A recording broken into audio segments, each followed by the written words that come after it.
ಯಾರಪ್ಪ ಹೋಗಿ ನೋಡು ಬಾಗಿಲು ತೆಗಿ.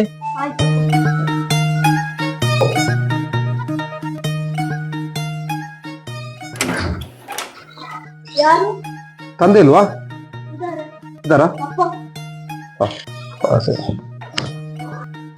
ಅಣ್ಣ ಏನು ಅಣ್ಣ, ನಿಮ್ಮ ಮಗಳು ನಾನು ಲವ್ ಮಾಡ್ತಾ ಇದ್ದೀನಿ, ತುಂಬಾ ವರ್ಷ ಆಯ್ತು. ಅವಳನ್ನ ಮದುವೆ ಆಗ್ಬೇಕು ಅಂತ ಉಂಟಣ್ಣ. ತಿಂಗಳಿಗೆ ಎಷ್ಟು ಸಂಪಾದನೆ ಮಾಡ್ತಿದ್ಯಾ ನೀನು? ಅಣ್ಣ ಒಂದು 60,000 ರೂಪಾಯಿ ಮಾಡ್ತಾ ಇದೀನಿ ಅಣ್ಣ.